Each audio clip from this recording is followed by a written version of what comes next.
Hey guys, tonight we're climbing into a scratchy straw mattress, clutching a hot brick for warmth, and falling asleep sometime after the cows settle. You wake up in the dark, not from a nightmare, but because that's what everyone does. Welcome to the strange, lopsided world of medieval sleep, where dreams mean something, beds aren't private, and sleep isn't a single stretch.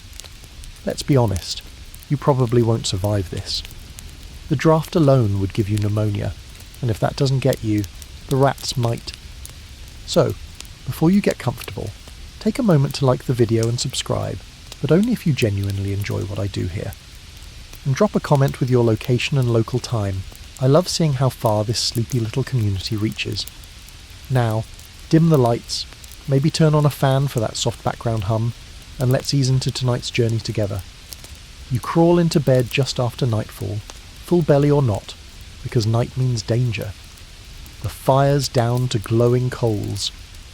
Your home, probably a one-room cottage, smells like smoke, sweat, and boiled onions. Chickens rustle in the corner. Somewhere under the floorboards, mice skitter. And just when you're finally drifting off, you'll be waking up again in a few hours. That's right. You don't sleep through the night. Not in 1350. Not if you're normal. Your night is split, first sleep and second sleep, with a chunk of dark silence in between. It's called segmented sleep, and it's not just theory. Letters, court records, even medical texts talk about first sleep ending around midnight, and second sleep starting about an hour or two later. So what do you do during this ghostly break in the night? Well, whatever you want. Some folks light a candle and pray. Some grab a bite. Yes, a midnight snack in 1380 is a thing. Others sneak out for a quick rendezvous, or lie there thinking about that rude blacksmith who shortchanged you earlier. You might even do chores, turning cheese, checking the bread, shooing foxes away from the henhouse. One medieval husband even described this pause as the perfect time for marital obligations. Romantic, right? Wife, I'm wide awake and it's 1A. Let's get theological. Sevens. There's a theory that the modern 8-hour stretch of sleep is unnatural, born out of the industrial age and harsh work schedules. Before electric lighting, humans might have been wired for 2 sleep sessions, split by a calm, almost meditative window of waking rest. You don't need coffee, you need first sleep. Of course, not everyone did this. In cities, where curfews and danger crept through the alleys, night might be filled with tension.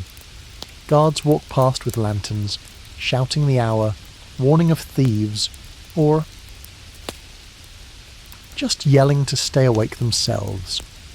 And yet, in countryside homes, there's a gentler vibe.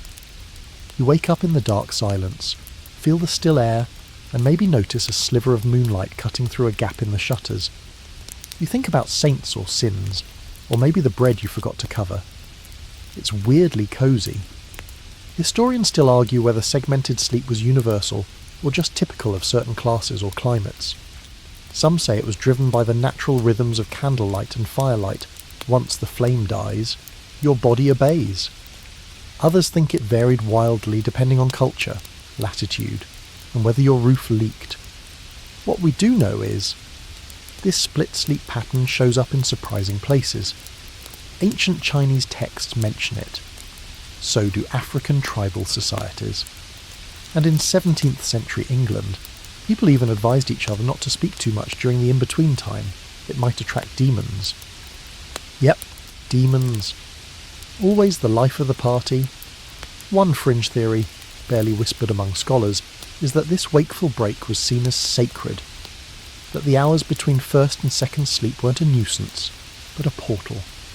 You're half dreaming, half aware.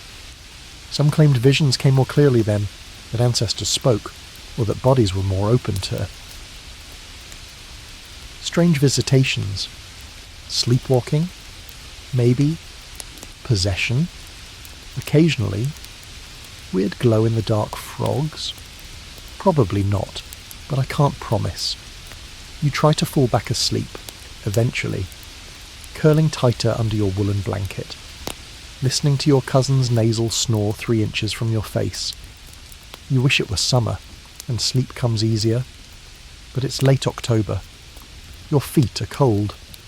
You wonder if the pigs are still breathing outside, and if not, who's going to tell father? Your body sags again. The second sleep begins. Deeper this time, dream-rich.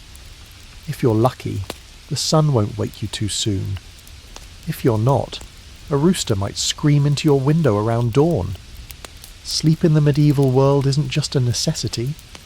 It's a rhythm, a ritual, a luxury, and sometimes a curse. And tonight, you've only just begun to explore the twisted tangle of how and where people used to rest. You shift under the scratchy wool, eyes fluttering open to the low stench of unwashed feet and something sourer, maybe turnips gone bad, or maybe your uncle. In medieval homes, especially peasant cottages, bedrooms aren't rooms at all.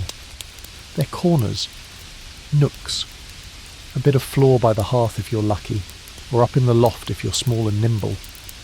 You didn't pick your bedmates. You inherited them. Your mattress is a sack of straw. Lumpy, possibly mouldy, definitely not hypoallergenic. If you're wealthier, you've got a feather bed. If not, you sleep straight on a board, maybe with a layer of dried rushes. Those are just swamp grass, by the way, occasionally swapped out if someone remembers. Sheets? If they exist, they're linen and rarely washed. Blankets are wool, maybe fur-lined if your family has status, and the whole bundle is probably crawling with bedbugs, fleas, and whatever else lives in old wood and human sweat. You're never sleeping alone. Most people shared beds, out of necessity, not love. Children pack in like firewood. Parents sleep fully dressed, because undressing in winter risks frostbite. Sometimes servants lie at your feet, warming them. And then there are the animals. Chickens roost in baskets beside the fire. Dogs curl against your legs. Even pigs sleep nearby, their body heat useful in winter. Ever slept with livestock? It's warm, sure, but they snore, grunt, and occasionally step on you. Sleep is a full contact sport. Let's talk about chamber pots. They're right there, next to the bed. Easy access when nature calls at 3 but not great for the air quality. In richer households, you might have a night commode with a lid. In a poorer home, it's a cracked pot. If you're too groggy or just lazy, the corner of the room becomes an emergency latrine. That smell? Not the turnips after all. What about privacy? Not a thing. You dream under the eyes of parents, cousins, even passing neighbours if the door's open. Walls are thin. Curtains? Only in castles? Maybe. And even then, they're decorative more than soundproof. Want to cry yourself to sleep? Everyone's going to hear it. We tend to think of the past as prudish, but in the medieval night, bodies and boundaries blur. Someone rolls over, an arm flops across your chest. You grunt. They grunt. Life goes on. People didn't talk much about this lack of privacy, because it was normal. And honestly, it made people a little more chill. Or maybe just resigned. Weird side note. There were actual bed hierarchies. In noble houses, the order of who slept where said everything about your rank.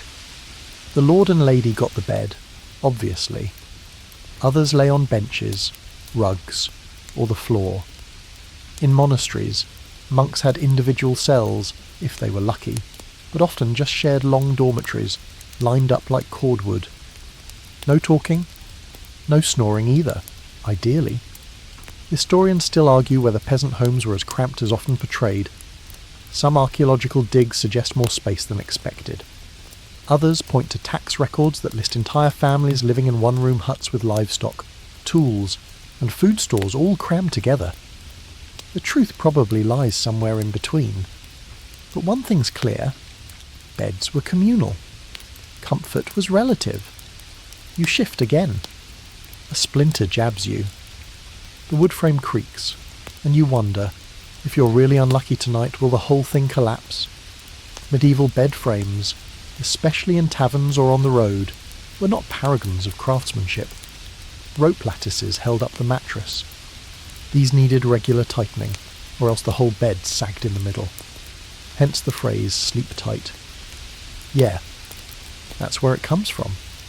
Because if the ropes loosen, you fall into the abyss of your cousin's armpit. And now the bugs. Oh, the bugs. Bed bugs were a known issue even then. So were lice and fleas.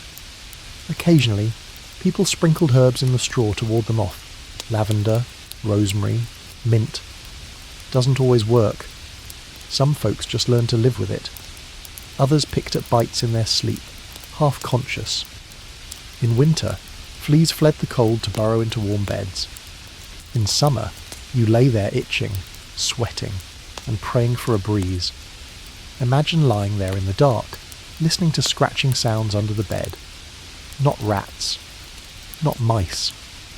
Just someone else on the floor trying to get comfortable. Someone muttering. Someone snoring. You learn to sleep through anything, except maybe your father's dramatic midnight farts, which echo off the thatched roof like thunder. One quirky practice. People sometimes used bed warmers, metal pans filled with hot coals, slid between the sheets. Sounds cosy, right? Except they also scorched sheets and occasionally set the bed on fire. Nothing like falling asleep to the soft glow of potential combustion. In fancier homes, beds were canopy style with thick curtains. These weren't romantic drapes, they were insulation. Drawing the curtains kept in heat, blocked drafts, and muffled sounds. Rich people still shared beds, though, especially when travelling. Even kings bunked with courtiers or ambassadors, not for intimacy, but for warmth, security, and sometimes diplomacy. Nothing says let's trust each other like snuggling under the same blanket.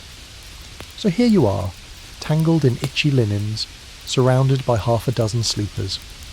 The air is heavy with human smells and animal breath. Your little brother kicks in his sleep. Someone whispers nonsense. Outside, an owl hoots. You feel the bed shift as someone gets up. Chamber pot run. You don't want to know more. You roll over, trying not to think about the bugs, or the splinters, or the pig that snorted in its sleep and scared your aunt. Just another night in a bed that's more crowded than restful. You stretch your legs, or try to. Someone's foot is in the way, and the blanket barely reaches your ankles. The hearth's gone cold. You shiver and wonder if you should have layered more, or less. Because what you wear to bed in the medieval world is surprisingly complicated and kind of gross. Let's start with the basics. Nightshirts. Simple linen shifts, loose-fitting and long. Think tunic meets potato sack, but itchier. Most people, especially in colder climates, slept in some kind of underlayer. Men wore long shirts, women, chemises. If you were rich, these were clean and embroidered. If you were poor, they were patched, yellowed, and definitely not changed often. Laundry was laborious. Soap was layered and ashes. If your sleepwear made it through the winter with only a few suspicious stains, you were winning. But not everyone bothered. Some folks slept naked. Yep, birthday suit. Especially in summer or in more private quarters. It wasn't scandalous. It was practical. One 15th century French noble famously insisted on sleeping naked for health reasons, claiming it allowed the body to breathe. That sounds nice, until you remember the fleas, and the pigs, and the cold. Want to get even weirder? Some people slathered themselves in goose fat before bed. Not just for fun. Goose fat, or pig lard, was believed to insulate the body and treat everything from arthritis to skin infections. Picture this. It's January. You're wearing nothing but a sheen of fat, and you slide into a bed stuffed with straw and insects. Romantic, no? There were other odd nighttime habits too. Wool socks were a big deal. Feet get cold, and there's nothing worse than waking up with frozen toes. Wealthier folk had fur-lined slippers or even night shoes to keep their feet warm during midnight walks to the privy. You, unfortunately, have a pair of rag-wrapped hooves that stink faintly of sheep. For women, bedtime attire had some built-in risk. In certain periods, sleeping without a head covering was said to invite illness or demonic possession. Hair was considered spiritually vulnerable at night.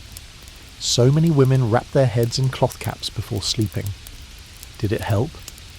Hard to say, but at least it caught lice. Speaking of sleep hygiene, there basically isn't any. Baths were rare, especially in winter. If you're lucky, you've rinsed your feet in a bucket before crawling in. Most people didn't wash before bed. Toothbrushing wasn't standard, and perfumes were for the rich or the particularly rank. One fringe practice among upper-class women: sprinkling rosewater or dried petals into their sheets. Not just for scent, but to ward off bad humours thought to cause illness. Historians still argue whether these were sincere health measures or just status flexes. Either way, if you smell vaguely floral tonight, you're probably rich, or pretending. Now, let's talk nighttime armour. Belts. Yes, belts. Some superstitious sleepers wore belts to bed, especially with charms or relics attached. These weren't fashion statements, they were protective talismans, meant to ward off evil dreams or the sudden death that so many feared. Imagine being jolted awake by a nightmare, fumbling at your belt like a sleepwalking knight. Then there are the sick. People who are ill or elderly might go to bed fully dressed, boots and all, because getting undressed risks catching your death. That's not paranoia, either. In drafty homes with damp stone floors, one bad chill could mean pneumonia. So you bundle up. Maybe too much. You sweat through the night, but hey, at least you didn't freeze. A weird little fact. Some medieval medical texts suggest wrapping your stomach before bed, like swaddling an adult. It was thought to help digestion and prevent nightmares. Wraps were made from cloth soaked in vinegar, herbs, or wine. How effective? Questionable. But you can't argue with someone who believes wine is medicine. Some monks took this even further. They slept in hair shirts, coarse, scratchy garments worn to cause discomfort and remind them of suffering. Imagine trying to doze off wrapped in what feels like a sack of angry bees. It wasn't about comfort. It was about humility and repentance. And also, sleep deprivation. Children didn't get special PJs either. They wore smaller versions of adult shifts or just slept in their daytime clothes.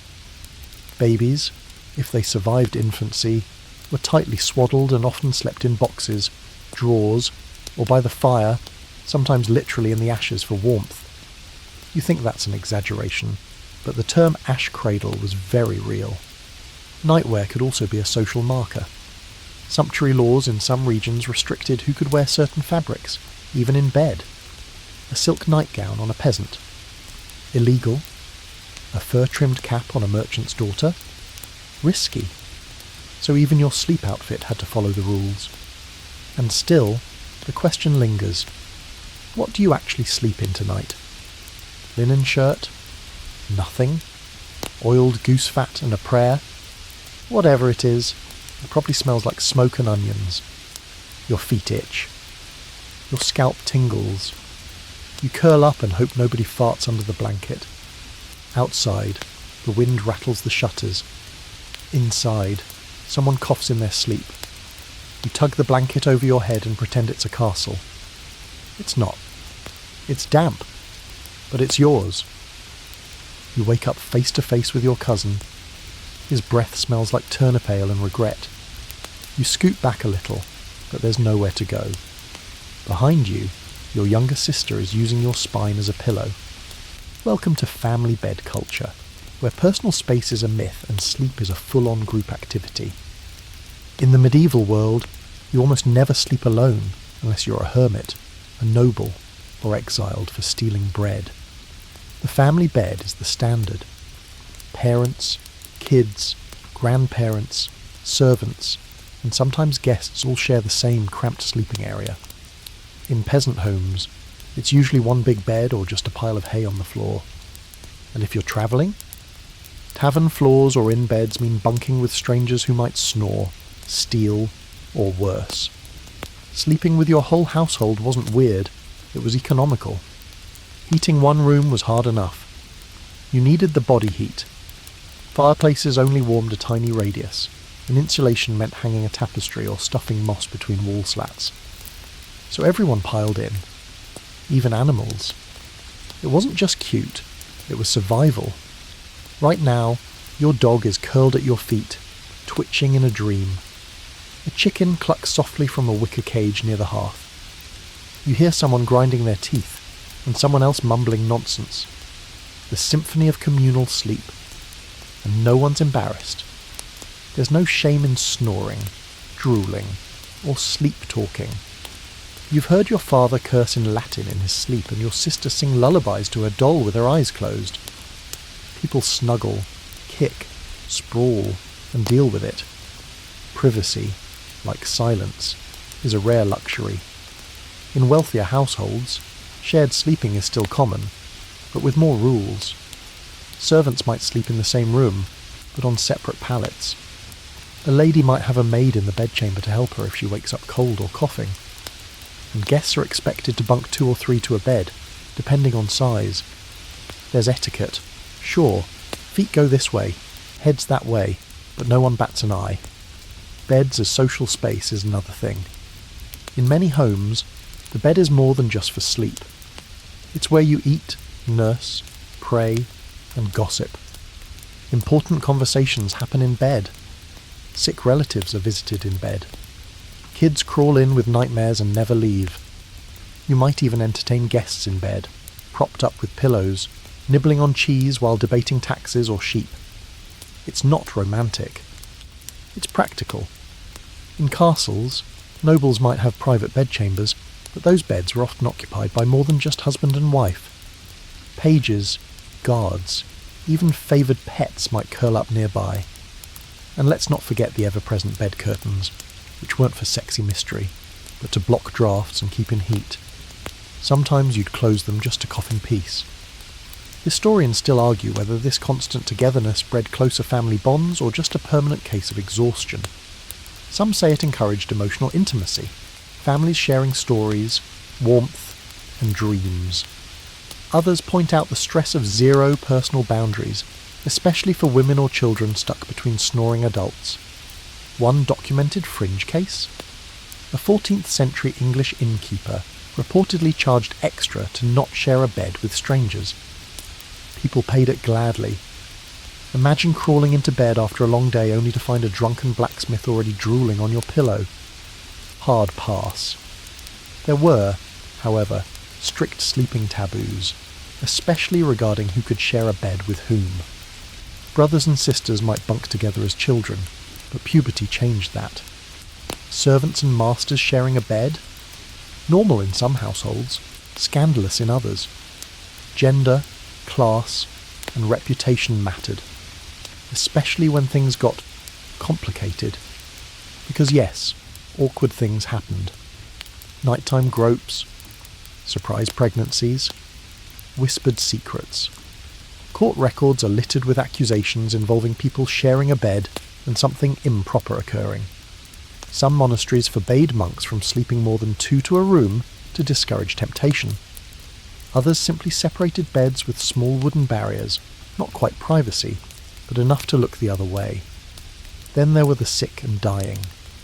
You didn't move them to a separate room. They stayed in bed, in the centre of life.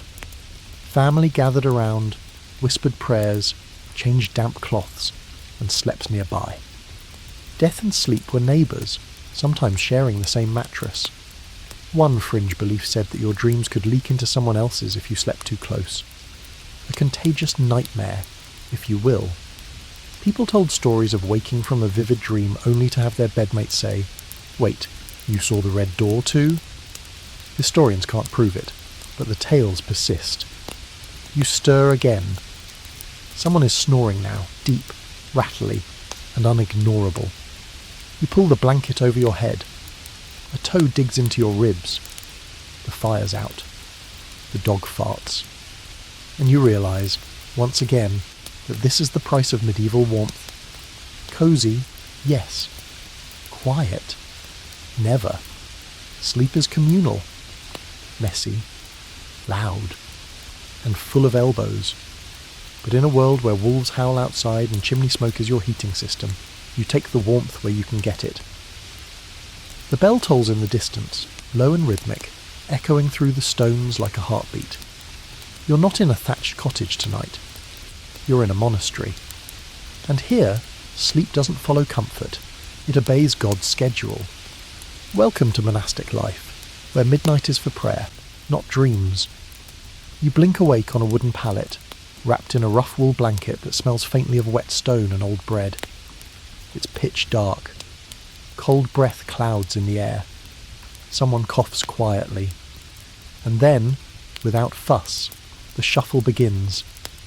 The abbot doesn't yell. He doesn't need to. The tolling bell is enough. One by one, brothers rise from their beds in near silence. No yawns. No groans. Just creaking wood and rustling robes. You stand, feet bare on icy stone, and pull your habit tighter around you. Welcome to the night office, the sacred, scheduled prayer session that breaks your sleep like clockwork. In most medieval monasteries, sleep is split just like in peasant homes, but not by chance. By design, the monastic rule, especially under St. Benedict, requires it. You go to bed early, sometimes right after sunset, and rise again before midnight. Why? Because holiness doesn't keep banker's hours. The idea is this. Night is when the soul is most open, the world most silent. So monks pray. In Latin, in unison, half asleep, fully devout. The chants echo off stone walls, ethereal and sombre. You shuffle into the cold chapel, feet whispering on ancient floors. It's dark, lit only by candlelight or moonlight filtering through stained glass. The shadows dance as voices rise, and you're exhausted. Everyone is. But that's part of it. Monastic sleep is not about rest. It's about sacrifice.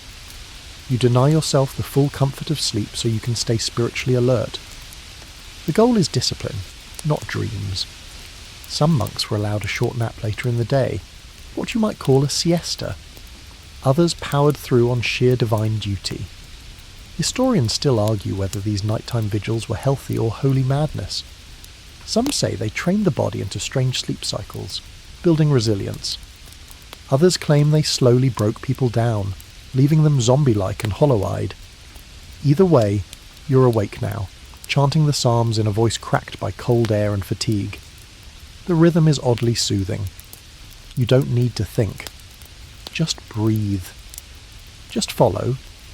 The words carry you. After the prayers, the monks return to bed, but not all of them. Some stay behind to tend the sick, copy manuscripts, or prepare the early bread.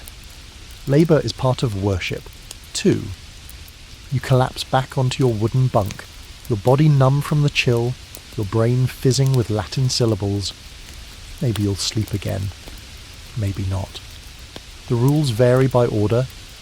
Benedictines follow one pattern. Cistercians another. Franciscans still another. But the core idea is the same. Sleep is not a luxury. It's a tool. A thing to control, to discipline, to offer up as a kind of holy tax. Some monks even saw sleep as suspicious. Too much, and it invited sloth. Too little, and it bred hallucinations. Walk the line, and let's not pretend monks were immune to sleep struggles. Some secretly snuck naps during long readings. Others scribbled margins with sleepy doodles. One English monk famously wrote, "I am so tired," in the margin of a psalter, right under a psalm about divine wakefulness. You feel him in your soul. There's also a curious fringe belief that monks could control their dreams. Some monastic texts suggest that by strict fasting, prayer, and sleep deprivation, you could receive visions, divine revelations in the form of dreams. but only if your soul was pure. For everyone else, just vivid hallucinations and the occasional demon-faced turnip. Sleepwalking monks were considered a problem, especially in upper-floor dormitories, where one wrong step could send you to your final prayers. Some monasteries chained doors at night, not to keep intruders out, but to keep monks in. Spiritual wanderers were bad enough. Physical ones could break an ankle. You roll over on your bunk, face mashed against rough linen.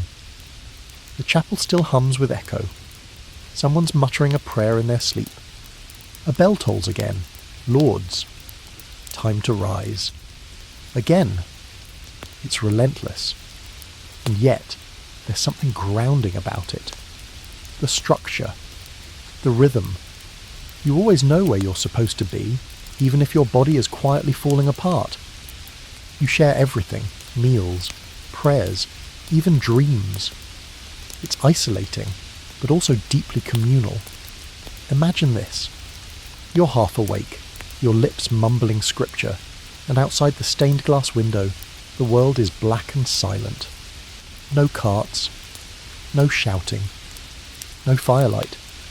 Just stars and wind and the knowledge that everyone else is asleep, except you and God. And it's weirdly beautiful. Not that beauty helps with the sleep deprivation. Your spine aches from the hard bed. Your knees ache from kneeling. But you're part of something. A sacred relay race, passing sleep and wakefulness like torches between prayers. Eventually, dawn creeps in. The candles flicker out. And the world begins again. You've only slept maybe 4 hours total, in fragments. But for a monk, that's plenty. You don't chase dreams. You chase discipline. So you rise. Again. Always again. You blink in the dark. The embers still glowing in the hearth across the room. Everyone else is asleep, or pretending.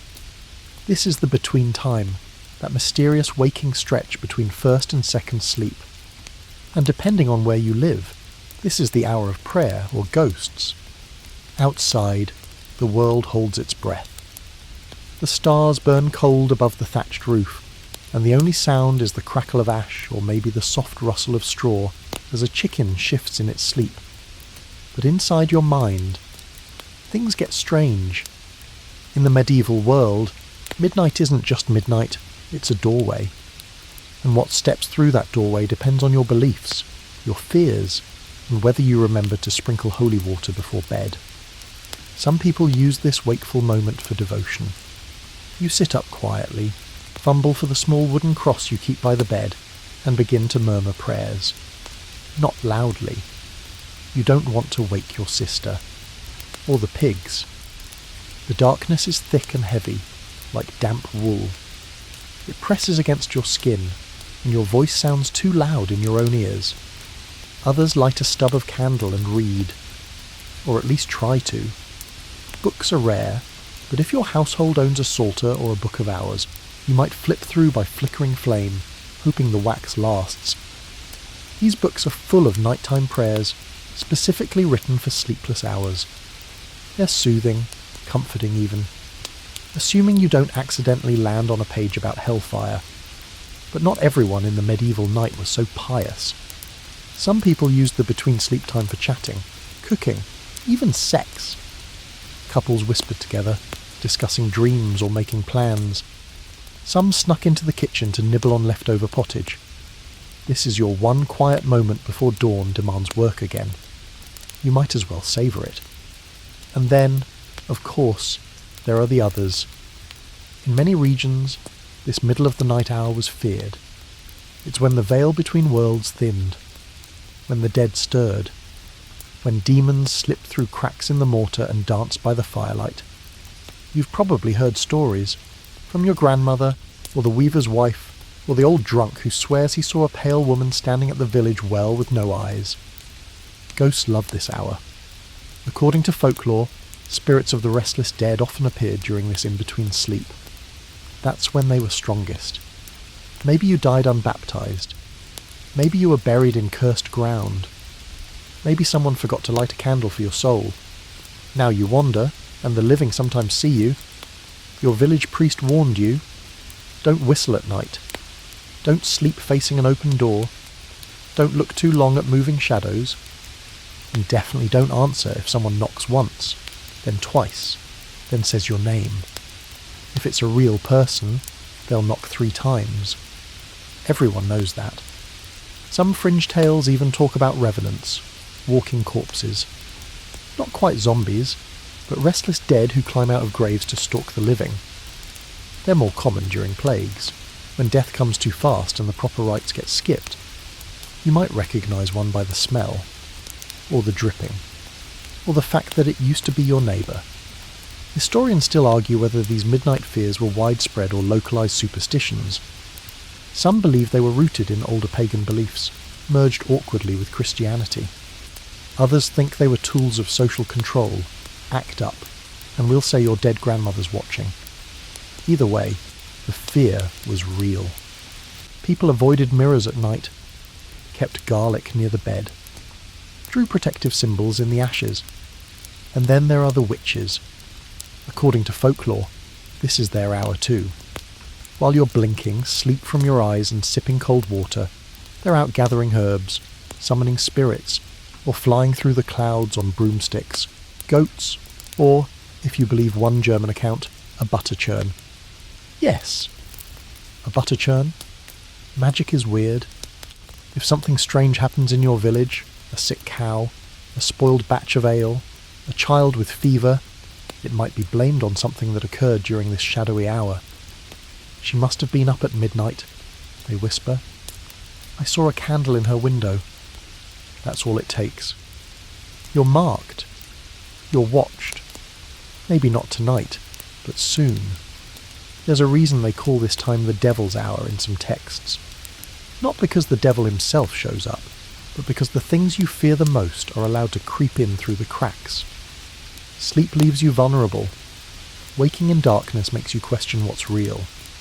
And once fear takes root, it doesn't need proof. Just space. A curious fact. Some scholars now believe the between-sleep hour was a time of heightened creativity. People reported vivid dreams, strange ideas, even flashes of inspiration. There's a theory, still debated, that the dreamlike mind during this state made people more open to storytelling, poetry, or insight. Maybe that's why monks wrote their best lines before lords, or why shepherds swore they heard music on the wind. You lie back down, try to shake the chill that's not entirely from the cold. The fire's just aglow now. You hear nothing but the gentle breaths of the people beside you. Still, your skin crawls. You pull the blanket higher, close your eyes. A creak from the corner. You tell yourself it's just the wood settling. It usually is, but not always. Your dreams are strange tonight. There's a white stag, glowing faintly in the mist. A crumbling castle. A voice you don't recognise whispering your name. You jolt awake for the second time, heart pounding, breath short, and realise you've had a dream worth telling. In the medieval world, dreams aren't random brain static. They're messages, warnings, clues, sometimes divine, sometimes demonic, but never meaningless. You don't shrug them off like, wow, that was weird. You take them seriously, sometimes dangerously seriously.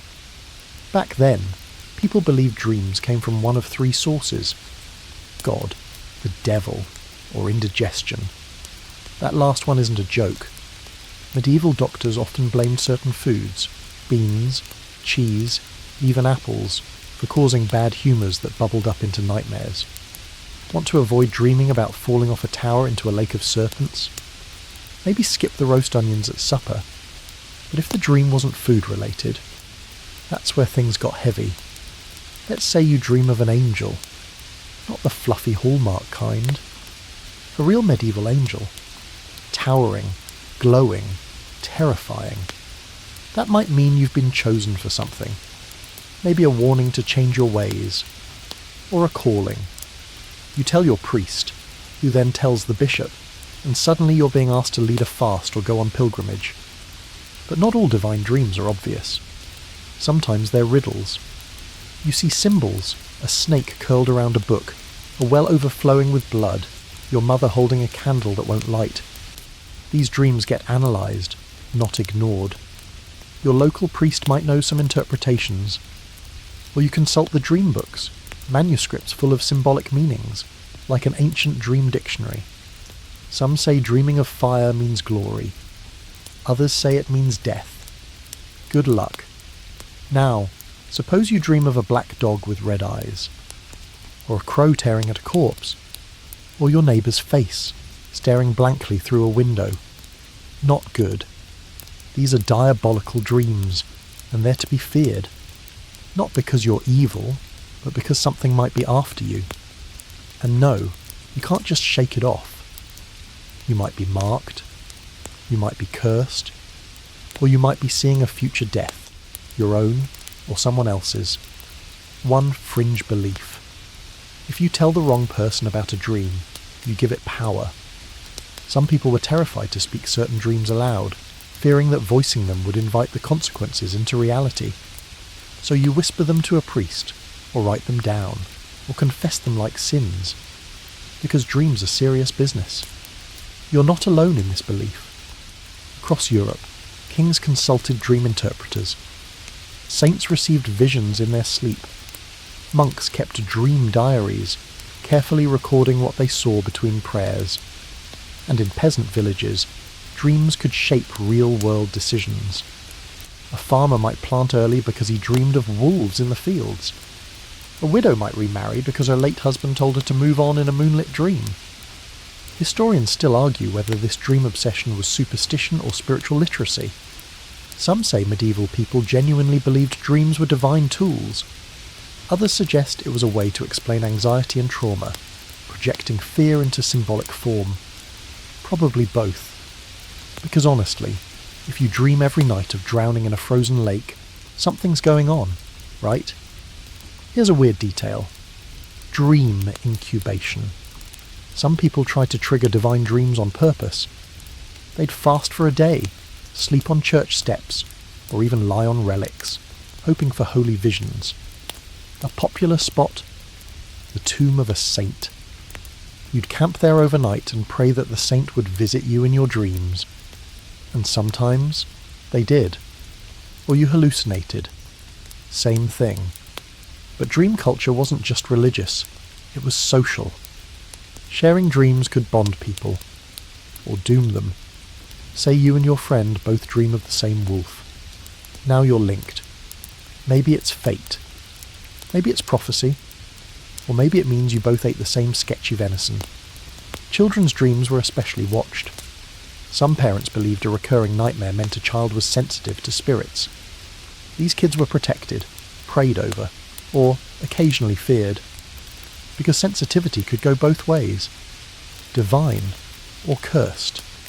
One case in a 13th century village involved a girl who dreamt of fire every night. The villagers believed she was seeing the future. When the mill caught fire a week later, they were convinced. She became a local legend. Until, of course, someone blamed her for the fire, and she had to be moved. The line between visionary and witch was razor thin. And here's a joke that isn't a joke. Medieval dream interpreters had totally contradictory rules. Dreaming of water? Peaceful birth, unless the water is muddy, then it's betrayal. The dog? Loyalty, unless it bites, then it's sin. Dream of flying? Good. Falling? Bad. Flying while falling? Better hope you're not naked. You lie back down, unsettled. That white stag felt too real. You didn't just see it, you felt it. The air around it. The way it stared at you. You wonder if it means something.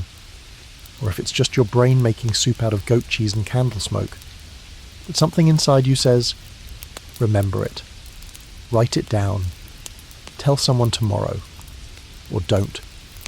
Because dreams are doors. And not all doors should be opened. You can't move. You're awake, or you think you are, but your body is frozen, limbs stiff as timber, breath shallow. and something is sitting on your chest, heavy, cold, watching. This is no dream. This is sleep paralysis, and in medieval Europe, it comes with fangs, claws, and sometimes hooves. Tonight, you've met the night hag. You're not alone.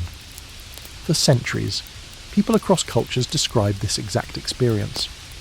Waking suddenly in the dark, completely unable to move, heart thudding, eyes straining against the dark, and feeling a presence, often on the chest, sometimes whispering, sometimes choking. The medieval explanation. Demons. Evil spirits. Sometimes witches. Always bad news. Right now, in your half-frozen state, you think you can make out a shape. A woman, maybe. Bent, thin, wiry fingers curled on your collarbone. You try to scream, but your mouth won't obey. This moment, between sleep and waking, is where the monsters live. In Old English, she was called the mare, which gave us the word nightmare. In Scandinavian folklore, she's a dark elf or cursed woman. In other regions, she's a demonic cat or a succubus. Across cultures, the features shift, but the story stays the same. You're asleep, vulnerable, and something comes to steal your breath. In the 12th century, a monk named Gervase of Tilbury wrote about a creature that presses down on sleeping people and prevents speech or movement. He called it a nocturnal oppressor. Medieval doctors gave it the Latin name incubus, from incubare, meaning to lie upon. And yes, this is where the term for sex demons comes from, because that's the disturbing fringe detail here. These entities weren't always just scary, they were seductive. The incubus, male, and succubus, female, were believed to enter bedrooms at night, usually through windows or cracks in the wall, and force themselves onto sleeping victims. Sometimes to torment, sometimes to impregnate, sometimes to steal the soul right out of the body. It's not just folklore. Entire sections of medieval medical texts and religious tracts are dedicated to dealing with nocturnal demons. Prayer was the most common remedy, particularly invoking St. Michael, patron of protection. Some people sprinkled blessed salt around the bed. Others slept with iron knives under their pillows, not for fighting, but for protection. Iron was thought to repel spirits. If you had frequent attacks, your neighbours might start to whisper. Were you cursed? Possessed? Or, more dangerously, consorting with demons? That's when things got serious. A young woman with too many night terrors could find herself accused of witchcraft. A man with recurring paralysis might be thought to have invited evil through sinful behaviour. Historians still argue whether medieval people truly believed in physical demons, or if this was just a way to explain neurological sleep phenomena they couldn't understand. Some scholars point out that the descriptions of sleep paralysis match modern reports almost exactly. Waking immobility, hallucinations, pressure on the chest. But others argue the vivid supernatural overlay, demons, hags, shadows, is more than just metaphor. It was a cultural truth, lived and feared. One fringe theory suggests that chronic sleep disturbances were sometimes interpreted as divine punishment. Had you skipped prayer? Lied? Lusted? That could open the door to night attacks. Medieval people didn't separate spiritual and physical the way we do. Everything was connected. A bad dream could mean a guilty conscience. A paralysed night could mean God was warning you, or the devil was already in. There's also the role of herbs and amulets. Mugwort, vervain, and rue were common in bedtime sachets to ward off evil. Some people even hung dried wolf tongues above the bed. Effective? Debatable? But it probably made burglars think twice. In one documented case from 15th century Germany, a man reported nightly visits from a shadowy female figure. He claimed she whispered Latin spells and drained his energy. The local priest tried an exorcism.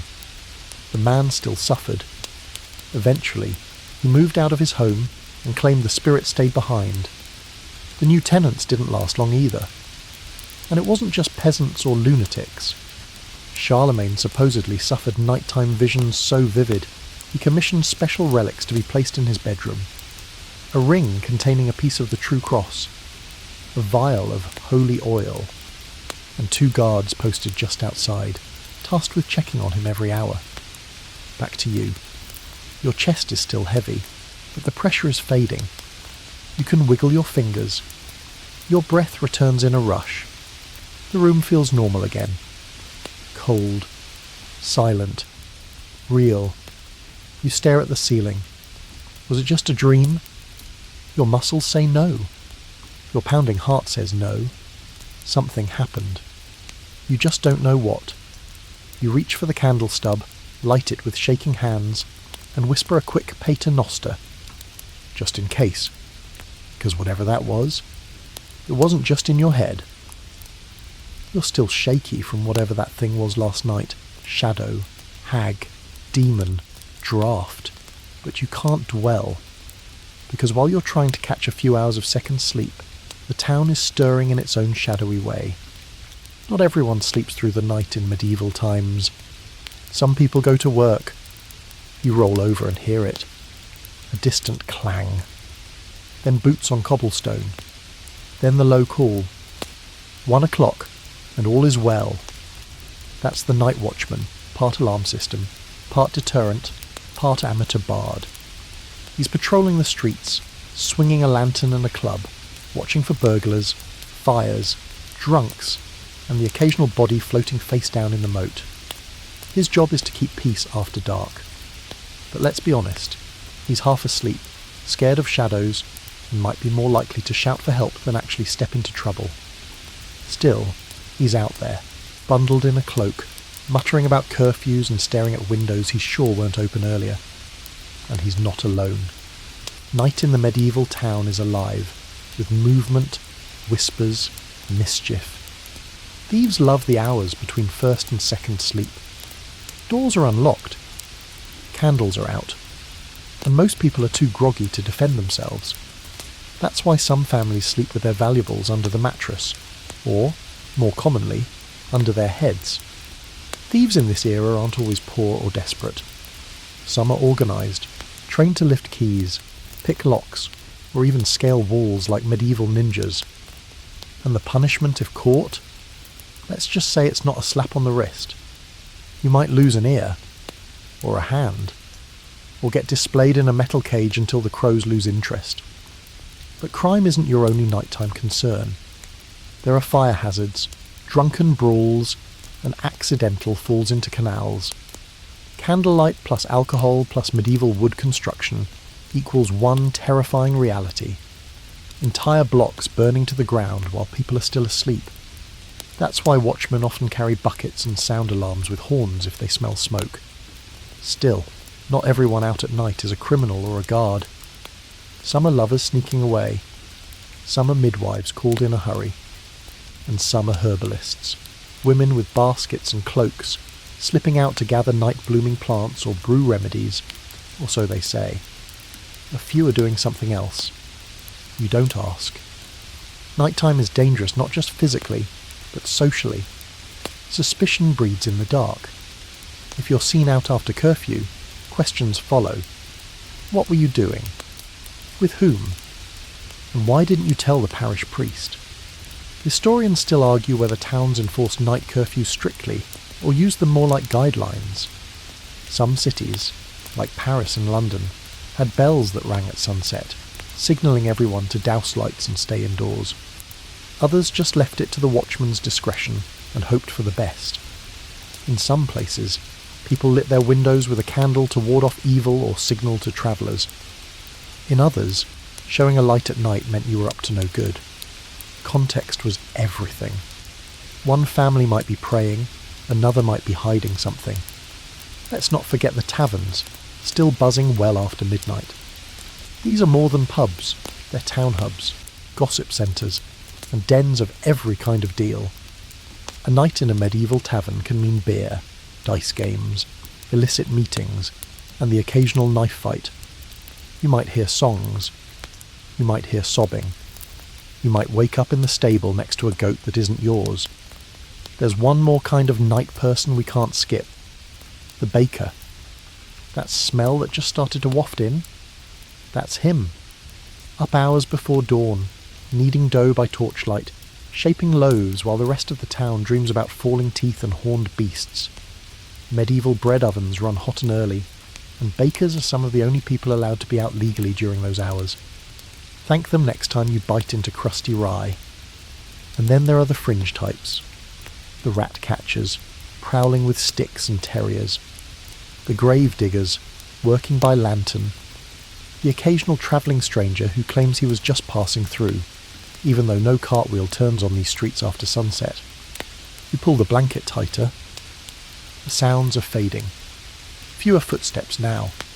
No more clanging. The town is sliding back into silence.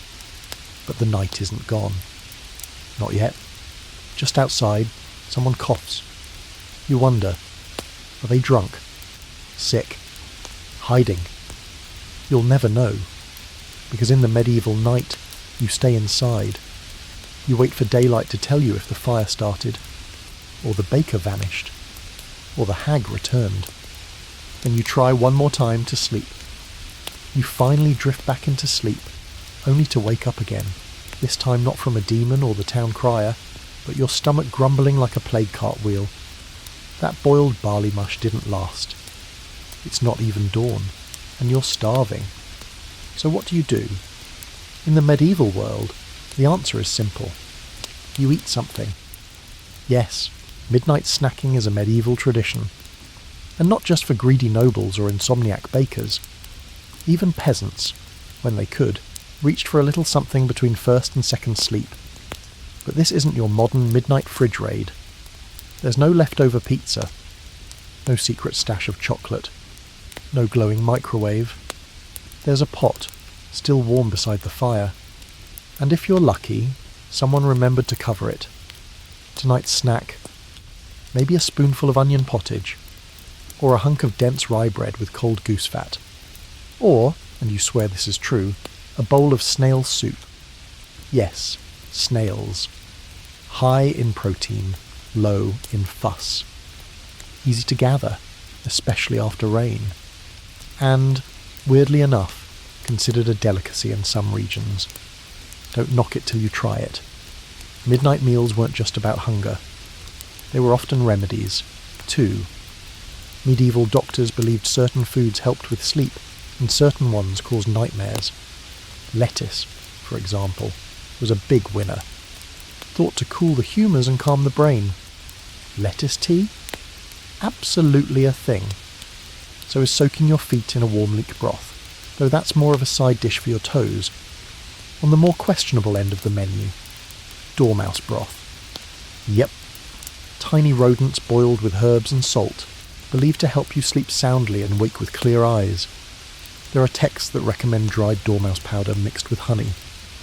Historians still argue whether this was real medicine or just a high-stakes prank on insomniacs. For the wealthy, late-night indulgence was serious business. Some noble households employed night stewards specifically tasked with preparing light meals and warm drinks for their lords during the between-sleep hours. We're talking sweetened wine, small pies, and, if you're in the right place at the right time, a candied almond rolled in rosewater.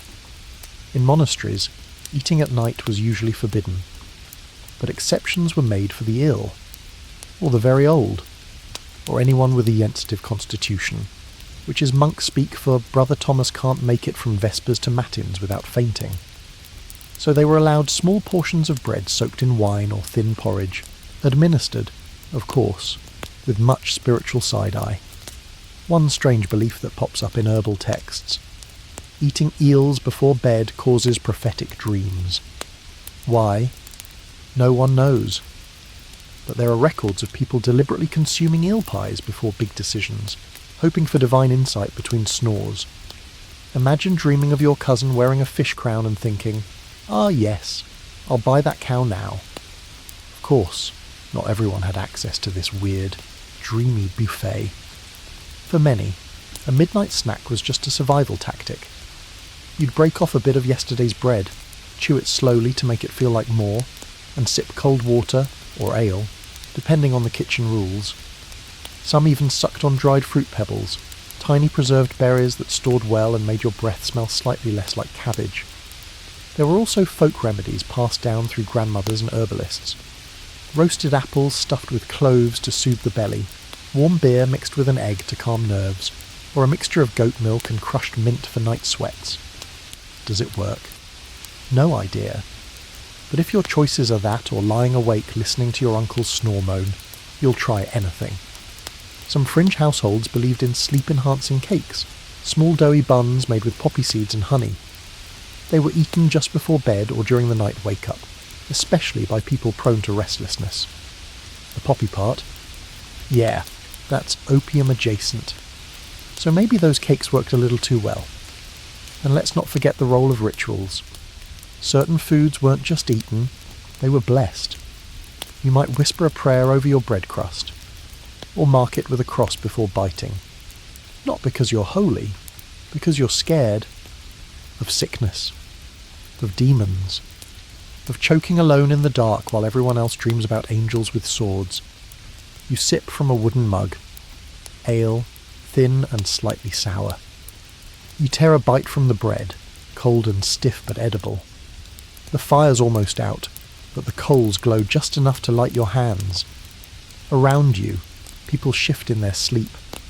A child murmurs. The pig lets out a dreamy grunt. You feel better. Just a bit. In a world with no sleep science, no melatonin gummies, no lavender diffusers, this is what you have. Food. Ritual. Belief. A hot brick at your feet and a slice of onion pie. And somehow, it works. Your stomach settles.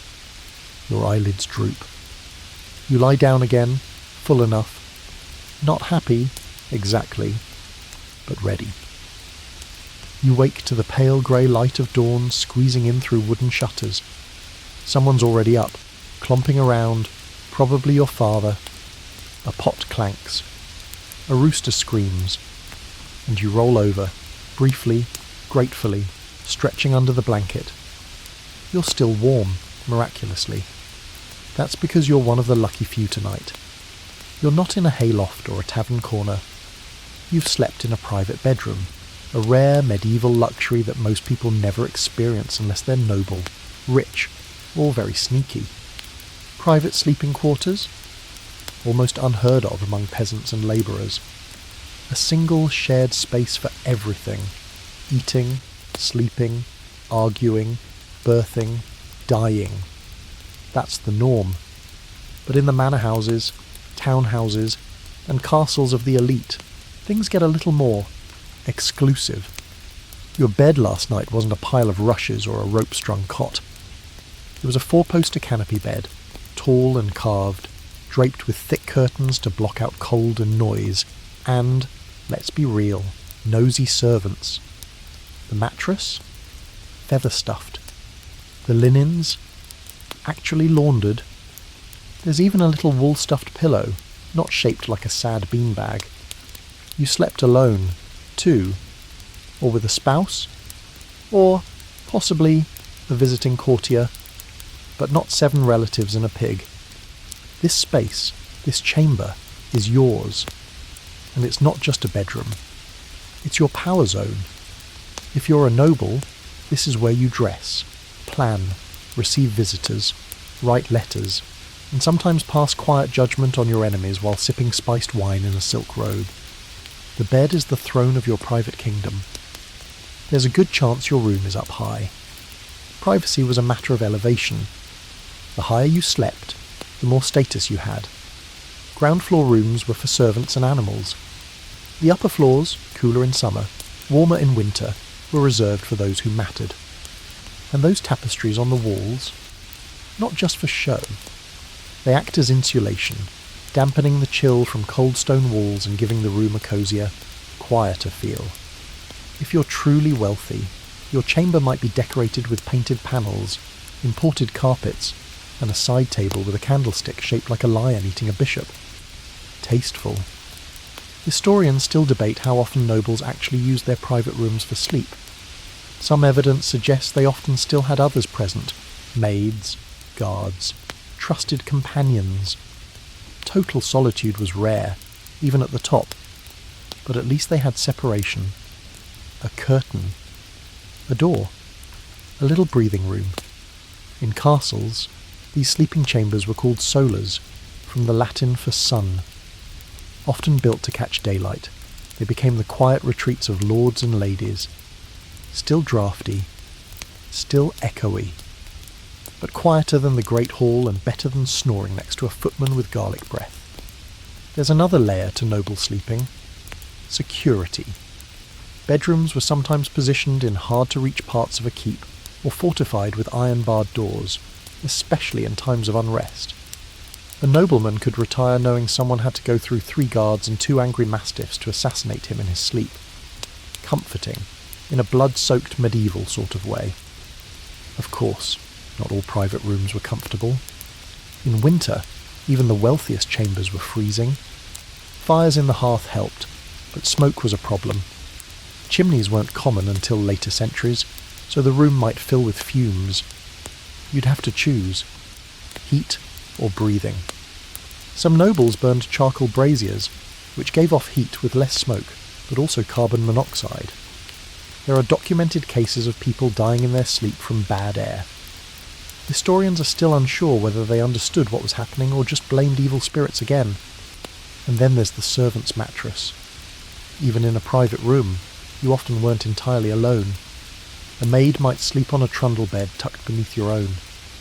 A valet might sleep on a bench nearby. You weren't meant to interact, unless you needed something. A drink. A cloak. A candle relit. Privacy wasn't about being alone. It was about having control over who stayed near you. That was the real luxury. Let's not forget symbolism. A noble's bed was often a political statement. Painted headboards, heraldic crests, expensive fabrics. Hosting a visiting dignitary? Offer them your best bedchamber, and make sure the pillows smell of lavender, not damp linen. Marriages were often publicly consummated, at least in part. Witnesses weren't in the bed, thankfully, but they stood nearby, ensuring the union was completed. No pressure. On a more personal level, private beds became places for strategic intimacy. Husbands and wives plotted alliances, courtiers whispered rumours, lovers arranged trysts, all while lying under embroidered covers, pretending to rest. In this space, secrets were born, and sometimes conceived. One weird fringe fact: some noble households had portable beds, foldable frames, collapsible canopies, even travelling bed linens. When on campaign or visiting another estate, you didn't trust their mattresses. You brought your own. Imagine showing up at your cousin's house with a 4-poster bed strapped to an ox cart like, "Don't mind me, just hate your rush-stuffed flea sack." 7s. Tonight, you were lucky. You slept in warmth, alone, without a pig nudging your ribs. You woke to gentle sunlight and the muffled hum of servants starting the day. But don't get too comfortable. Even the nicest bed can't keep out what's coming next. You slip into a chair near the hearth after breakfast. Bread, cheese, and something pretending to be ale, and your eyes start to droop. Not again, you think. But it's not just exhaustion from your broken night's sleep. This, right now, is expected, encouraged, even. Because in the medieval world, if you're rich, well-fed, and decently lazy, it's time for a nap. Yes, the midday nap wasn't just tolerated, it was respected, especially among the nobility. Falling asleep after your morning duties wasn't a sign of weakness. It was a status move. You nap because you can.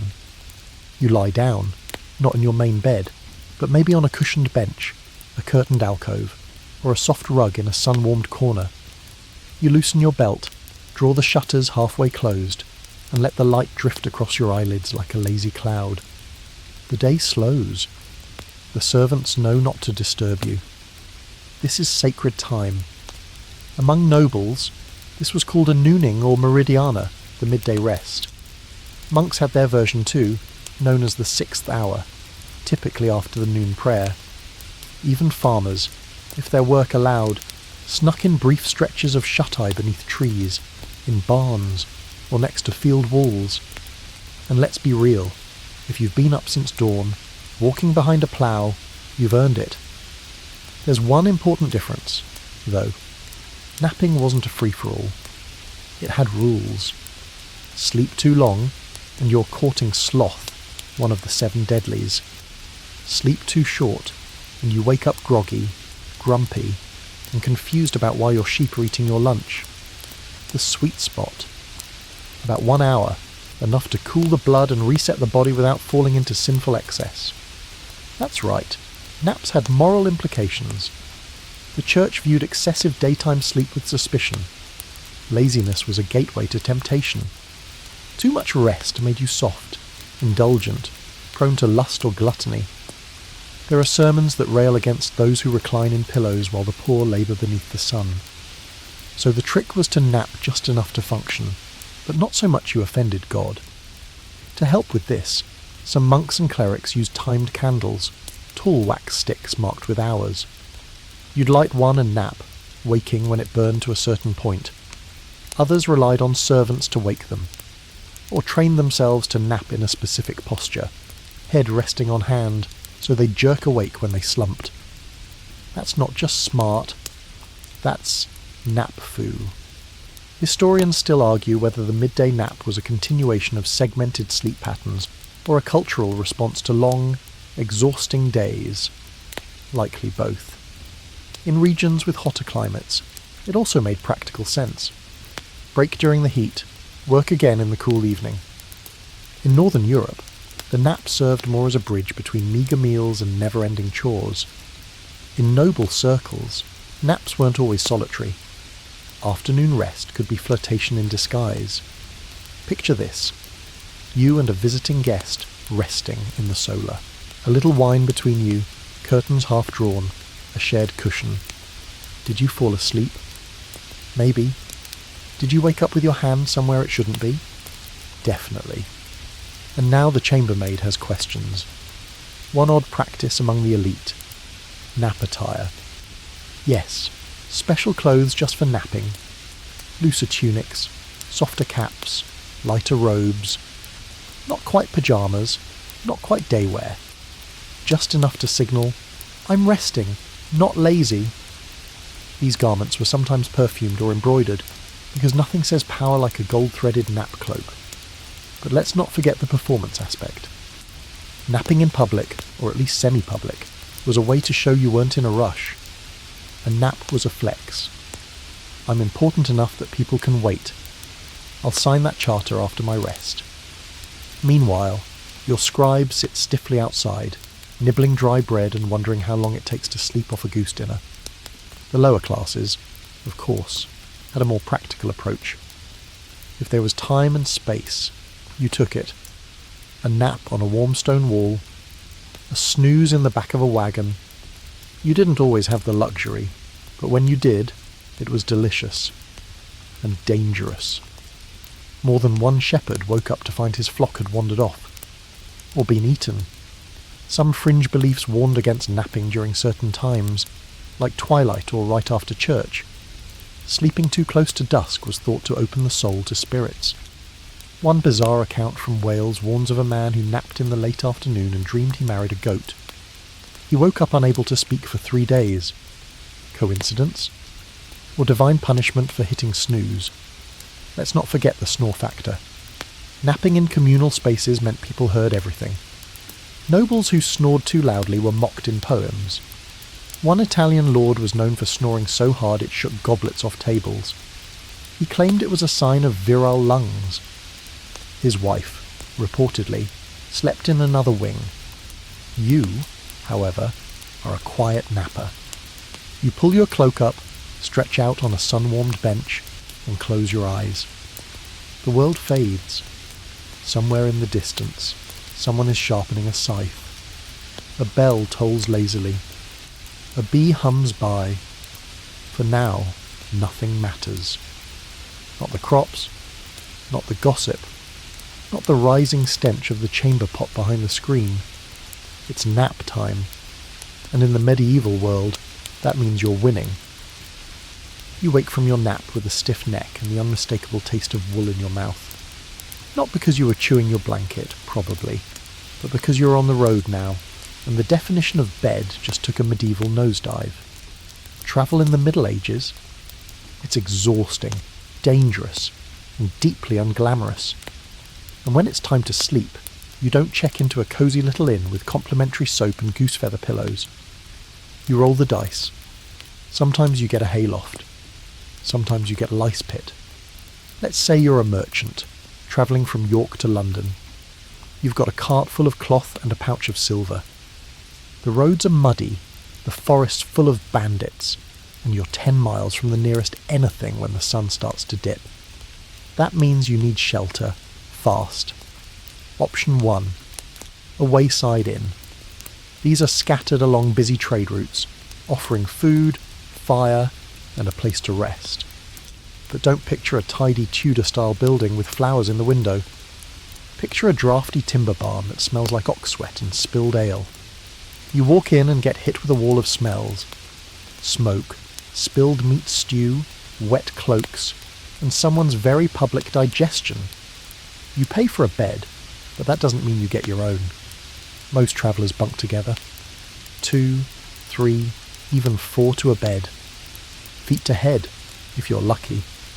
Sharing space with strangers means you might wake up next to a noble, a drunk knight, or a guy who snores like a dragon gargling gravel. There's no room service. There might be no rooms. Just one long hall with rough bunks, piles of straw, and one shared chamber pot sloshing in the corner. Better hope you're not a light sleeper, or that you don't mind being robbed in your sleep. Because yes, theft in inns was common, especially from travelling companions who seemed friendly until your coin pouch vanished. Don't trust anyone who offers to watch your things. That's medieval for, please thank me for stealing your boots. 7s. Option 2. The barn. If the inn's full, or you're broke, you might ask a farmer for shelter. Sometimes, they'll let you sleep in the barn. It's warmer than you'd expect. Animals breathe a lot of heat, but it's also full of fleas, beetles, and hay that stabs you in the ear every 5 minutes. Still, it's better than the woods. Sleeping among animals wasn't considered strange. In fact, it was normal for travellers. You curl up next to a cow. She farts. You adjust. She licks your foot. You reconsider all your life choices. Option 3. The open road. Worst case scenario, you're camping under the stars. Which sounds lovely until you realise you're lying on damp moss, wrapped in a cloak that barely keeps out the dew, with wolves howling in the distance and 0 snacks. You might build a fire, if you remembered flint. You might get sleep, if you don't freeze. But mostly, you lie there blinking into the dark, listening for the sound of footsteps that aren't yours. And don't forget, travel equals risk. You're outside your village. Your protection. Maybe a hired guard. Maybe a dagger. Maybe just your wits. One wrong inn, one shady stable boy, and you're the starring role in a cautionary tale. One fringe story from France involves a traveller who claimed he woke up sewn into a pigskin sack by prankster innkeepers and tossed into a river. Whether it actually happened or not, it became a warning. Never trust anyone who laughs too much while handing you ale. Now, if you're wealthy, things improve. A noble on the road doesn't stay at an inn unless absolutely necessary. You rely on hospitality networks, friends, allies, lords who owe you a favour. You arrive with a letter, a crest, and several dusty servants. You're welcomed, fed, and offered a guest bed. And here's the kicker. Sometimes you bring your own. Travelling beds were real. Portable wooden frames, foldable mattresses. You roll into a manor, and your men assemble your bed in a borrowed solar like it's a royal IKEA set. Want to really flex? Bring your own sheets. Embroidered, scented, cleaned by your laundress twice a month. You're not about to lie in some sweaty bishop's leftovers. You're a baroness, not a barbarian. There's a rare fringe group of travellers who went even harder. Pilgrims. Sleep for them was a spiritual challenge. On the road to Canterbury or Santiago de Compostela, they'd bunk in hostels, monasteries, or just under the stars, often crowded together with lice, strangers, and that one guy who insists on chanting psalms at 3 a.m. Sevens. You sleep where you can. You pray not to die in your sleep. And if you wake up with all your belongings intact, that's a miracle. Back to you. Tonight, you're tucked in the corner of a tavern loft. 3 other travellers lie nearby. One snores. One talks in his sleep about carrots. The other just stares at the ceiling like he's waiting for something worse. You wrap your cloak tighter. You've stuffed your coin pouch down your shirt. And under your head, you're sleeping on your boots. Not for comfort, for safety. You jolt awake again. This time, it's not the snoring, or the rats scrabbling behind the tavern wall. It's your own body betraying you. You can't move. Your chest is tight, and your eyes are wide open. Again. And this time, when the shape appears in the rafters, you don't think hag or demon. You think, witch. Because in this village, people talk. And they're quick to blame night disturbances on witchcraft, especially when someone wakes paralysed or screaming. You're not just having sleep issues anymore. You're in danger of becoming evidence in a full-blown witch panic. In the medieval mindset, bad sleep could mean bad magic. Nightmares, paralysis, vivid dreams, insomnia. Any of these could be interpreted as signs that you'd been ridden by a witch, cursed in your bed, or visited by something that wasn't human. This belief wasn't fringe. It was baked into village culture, whispered from bedsides and confessed in dark corners of the church. One popular story, the witch's ride. The idea that witches could summon spirits or go themselves in the night to sit upon a sleeping victim's chest and ride them like a beast of burden. The victim would wake sore, exhausted, gasping for air, and sometimes bruised. Sound familiar? That's right. It's just another form of sleep paralysis, but in a world without neurology, the blame had to go somewhere. And guess who usually took the blame? Women. Especially women who lived alone, or brewed their own herbs, or had the nerve to be over 40 and still breathe. If someone had trouble sleeping, if a child woke screaming night after night, the village started to look sideways at the widow near the woods, the one who keeps bees, the one who doesn't go to church enough. One German account from the late 15th century tells of a boy who claimed he saw a cat on his chest during a nightmare. He said it talked to him. The next day, his mother, yes, his own mother, was accused of witchcraft. The cat was said to be her familiar. She denied everything, but still, she disappeared. Some say she ran. Others say she didn't. Historians still argue whether sleep-related witch accusations were widespread or isolated. Some believe these stories were tools, ways to control difficult people, or explain unexplainable suffering. Others say they reveal genuine fear, a culture obsessed with spiritual invasion, where even your own bed couldn't be trusted. And then there's the dream confessions, people who swore under torture or pressure that they dreamed they flew with witches, or danced with the devil. Were these actual dreams? Or half-remembered nightmares twisted under duress? We'll never know. But in some courts, a dream alone could land you in shackles. Imagine waking from a terrifying dream, heart pounding, only to find a priest staring at you, asking if you'd seen her. You don't even know who her is, but your neighbour's already been arrested. The fear ran deep. Even sleepwalkers weren't safe. One girl in Normandy was said to rise each night and glide silently out of the house. Her parents, fearing possession, tied her to the bed. When that failed, they called in a priest. The girl claimed she didn't remember a thing, but the neighbours whispered, "Which child?" And don't forget the protective charms. People would hammer iron nails into door frames, scatter salt across the threshold, hang herbs above the bed. St. John's wort, in particular, was considered excellent for warding off witchcraft and for calming dreams. If you didn't have any, you might sleep with a Bible under your pillow or tuck a piece of bread in your shirt. Holy bread, of course. Regular bread just got mouldy. Some went further, sleeping with a knife under the pillow, sharp side up. The idea was, if a witch tried to ride you or steal your soul, she'd cut herself on the blade. Risky? Sure, but not as risky as being caught defenceless when the shadows came. Tonight, you lie in the loft, stiff with fear. Your chest still aches from the weight of whatever that was. The man 2 pallets over is muttering in his sleep. Something about flames. You wonder if he'll be the next one accused, or if someone saw you tossing and moaning last night, and you are now on the list. There's no medical vocabulary for what you're feeling, no diagnosis, no sleep study, just panic and blame. You close your eyes and pray, not for sleep, for survival, because in this world, a bad dream might cost you your life. You sit at the edge of the bed, if you can call this splintered board with a sack of straw a bed, head in hands, heart pounding. You didn't dream of witches or demons this time. You dreamed of something worse.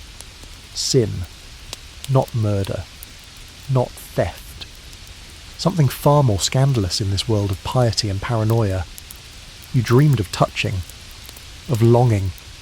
Of the blacksmith's daughter and her laugh. Or maybe it was your cousin Squire. Doesn't matter. Either way, you've committed what the priest would call a sin of sleep. Sevens. In the medieval imagination, your dreams are not private. They are spiritual battlegrounds, where angels and demons wrestle for your soul. And if you succumb, even in sleep, it's counted against you. That means lustful dreams. Not harmless. They're dangerous. Corrupting. Proof you've opened your heart and body to temptation. Welcome to the dark world of sleep sins. First up, pollution. That's what they called nocturnal emissions.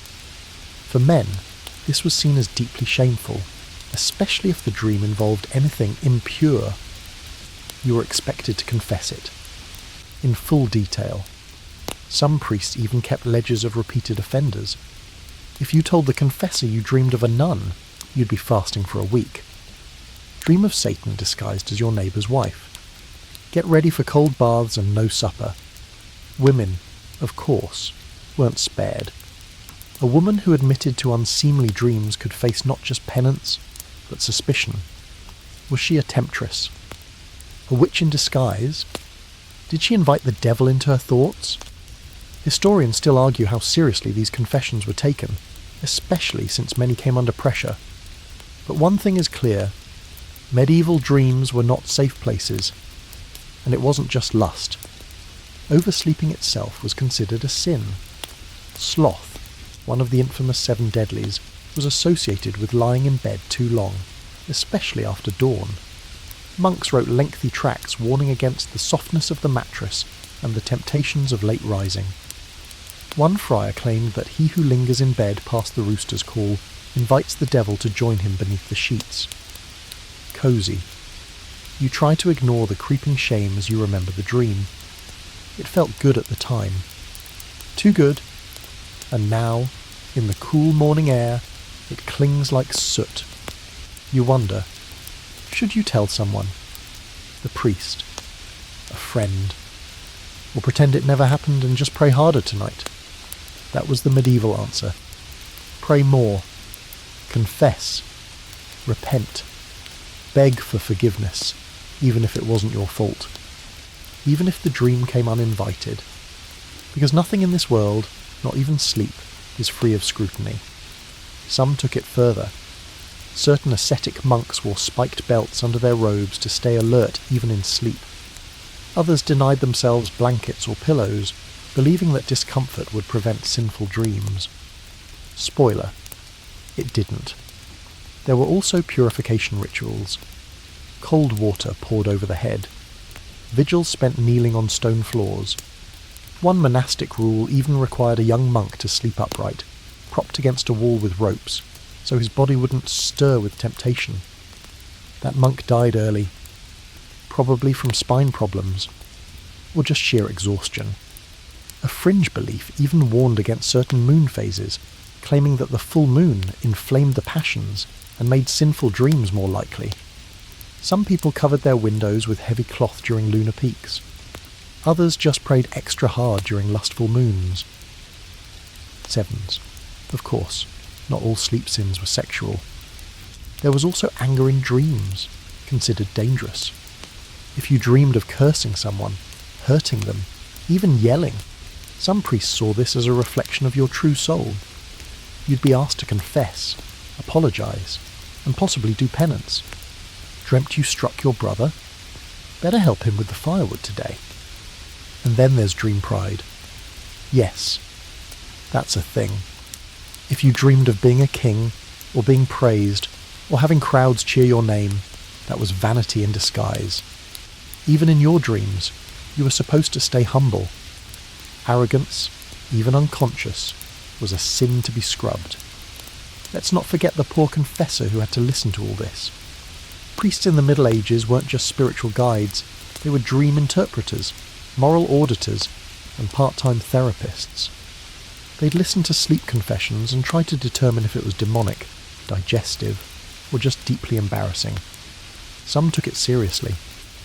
Others used it to control behaviour. Stop talking to that girl or the devil will return tonight. 7 and still, you lie there, unsure. The fire's out. The tavern is quiet. Your breath fogs in the early morning air. You feel stained, like the dream left a mark. You whisper a prayer. It's short, tired, but maybe enough. Because you know what comes next. Confession day. Everyone goes. Everyone kneels. And you'll have to decide, do you tell the truth, or keep your sins between you and the silence of your bed? You shuffle through the tavern in the dark, careful not to knock into the low beams or kick the snoring merchant by the hearth. Your foot hits a cold pot, and you freeze. Was that loud? You squint through the murk, looking for a candle. Your fingers find the stub. Your flint strikes once, twice, and 7s. There it is. A tiny flame. Flickering. Dangerous. Alive. In your world, fire is everything, and in the dead of night, it is both saviour and threat. Because while candles, hearths, and torches light your way through medieval darkness, they also burn down entire villages in the blink of a sleepy eye. Most people sleep with some kind of flame nearby.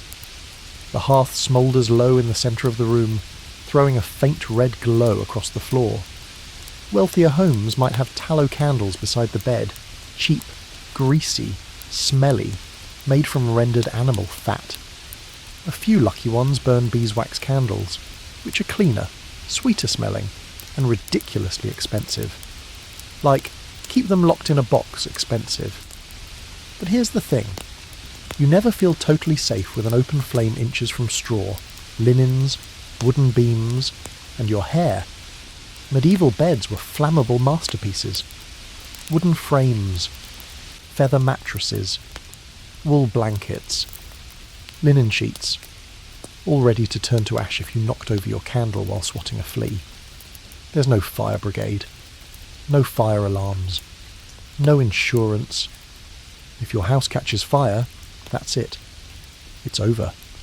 Your home, your stuff, maybe your livestock and maybe your family.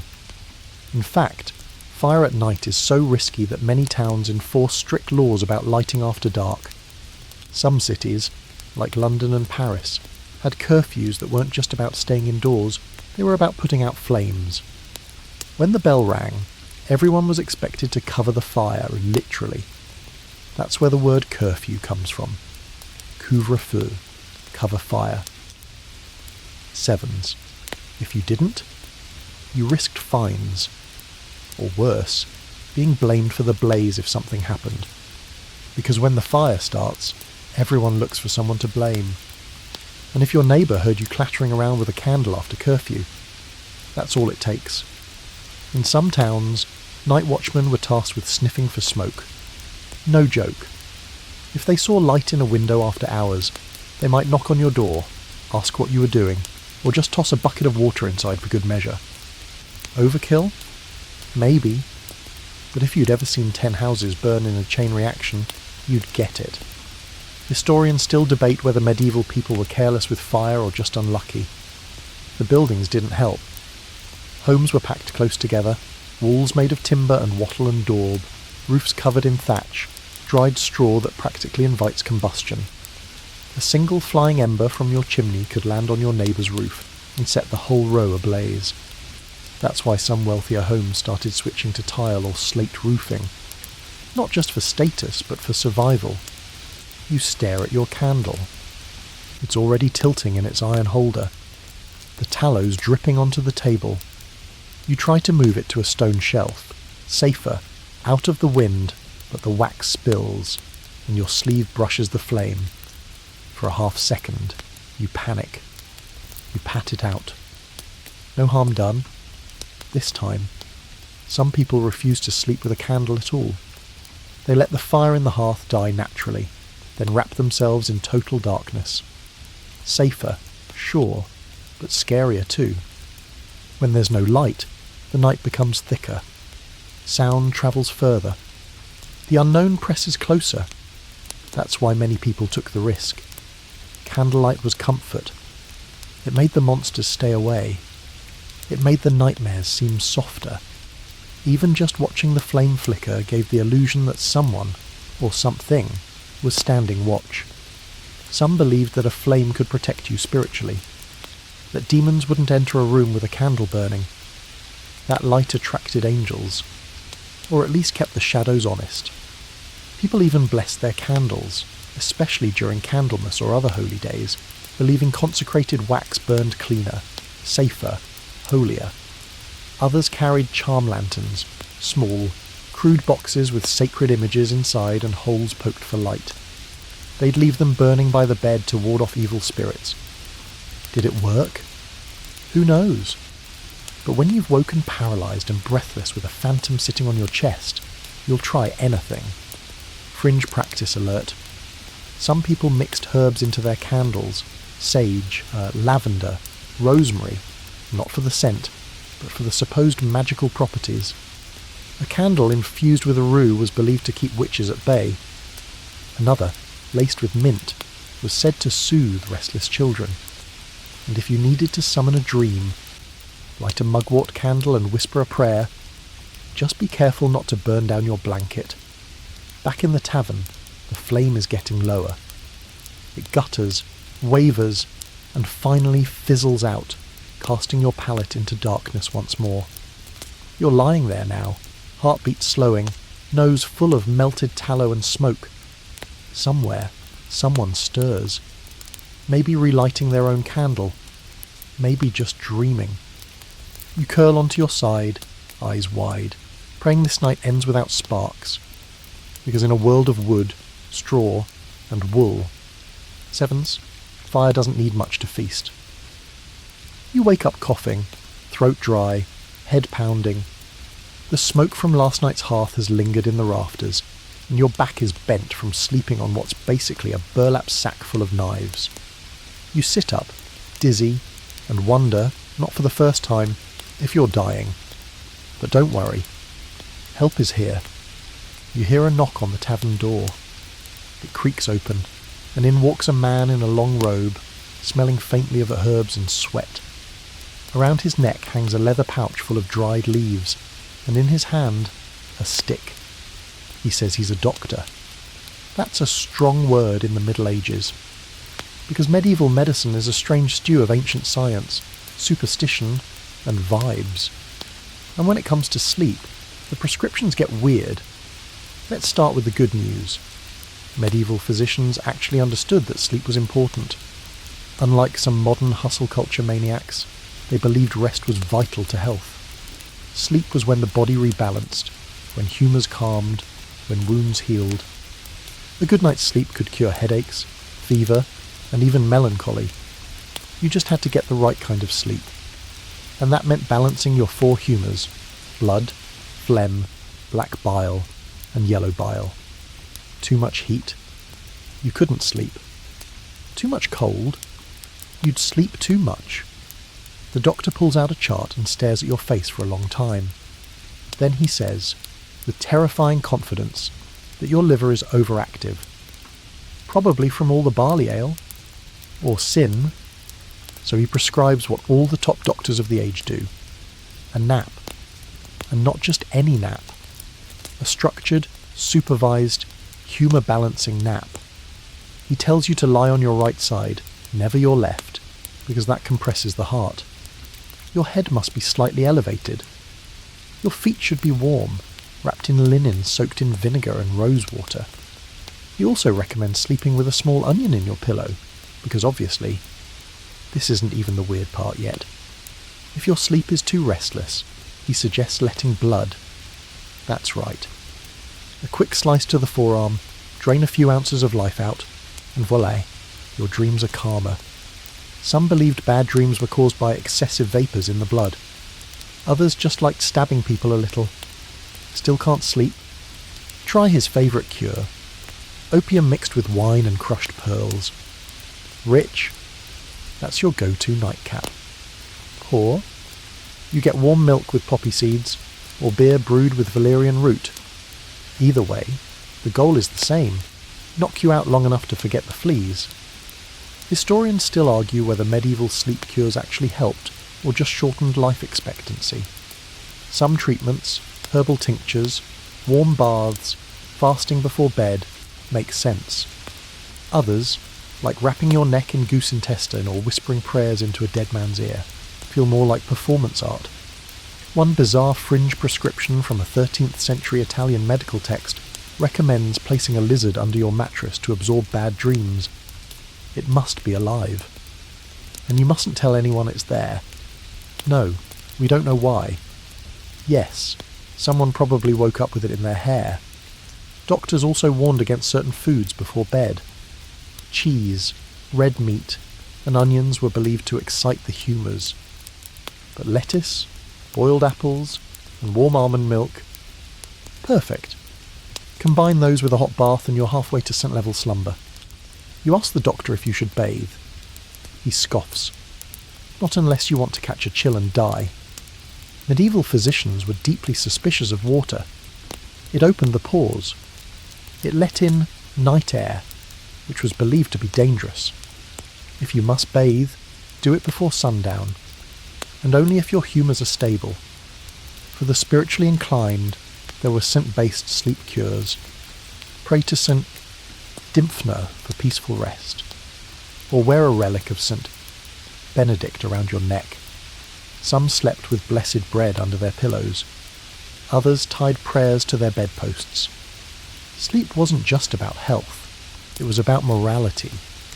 Because remember, sleeping too much, sloth, sleeping with lustful thoughts, sin, sleeping through church bells, punishable, but sleeping properly, in the right posture, after confession, on a fasted stomach was considered virtuous.